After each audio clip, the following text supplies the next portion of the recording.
Subscribe now and press the bell icon. Never miss an update. Hi hello అందరికీ నమస్తే. మీలో ఎవరైనా కొత్తగా మా ఛానల్ చూస్తుంటే ఇంతవరకు సబ్స్క్రైబ్ చేసుకోలేదంటే దయచేసి మర్చిపోకుండా సబ్స్క్రైబ్ చేసుకోండి. అలాగే పక్కన ఉన్న గంట సింబల్ పైన క్లిక్ చేయండి. మేము చేసే ప్రతిరోజు వీడియో మీరు మిస్ కాకుండా చూడొచ్చు మీ మొబైల్లో.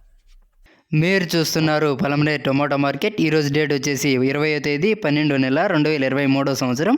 ఈరోజు పలమనేరు టొమాటో మార్కెట్లోని టొమాటో ధరలు ఏ విధంగా వెళ్తున్నాయి చూసుకున్నట్లయితే ఇక్కడ వచ్చేసి పలమనేరు టొమాటో మార్కెట్లో చిన్న బాక్సులు 15 కేజీల బాక్సులు, అలాగే థర్డ్ గ్రేడ్ కాయలు, థర్డ్ క్వాలిటీ కాయలు, మచ్చకాయలు, పొడికాయలు, చిన్న కాయలు ఇలాంటివి. వీటి ధర చూసుకున్నట్లయితే ప్రారంభం వచ్చేసి 10 రూపాయల నుండి 60 రూపాయల వరకు తీసుకున్నారు. 10 రూపీస్ టు 60 రూపీస్. అలాగే సెకండ్ గ్రేడ్ కాయలు, సెకండ్ క్వాలిటీ కాయలు, మీడియం సైజ్ కాయలు, యావరేజ్ ఉన్న కాయలు ఇలాంటివి. వీటి ధర చూసుకున్నట్లయితే ప్రారంభం వచ్చేసి 70 రూపాయల నుండి 110 రూపాయల వరకు తీసుకున్నారు. 70 రూపీస్ టు 110 రూపీస్. అలాగే ఏ గ్రేడ్ కాయలు, ఫస్ట్ గ్రేడ్ కాయలు, టాప్ అండ్ టాప్ క్వాలిటీ కాయలు, సైజ్ కాయలు ఇలాంటివి. వీటి ధర చూసుకున్నట్లయితే ప్రారంభం వచ్చేసి 120 రూపాయల నుండి 270 రూపాయల వరకు తీసుకున్నారు. 120 రూపీస్ టు 270 రూపీస్. ఇవి ఈరోజు పలమనేరు టొమాటో మార్కెట్లోని టొమాటో ధరలు అనేవి. మేము చేసిన వీడియో మీకు యూజ్ఫుల్ అనిపిస్తే దయచేసి ఒక లైక్ చేయండి, అలాగే సబ్స్క్రైబ్ చేసుకోండి. Thank you.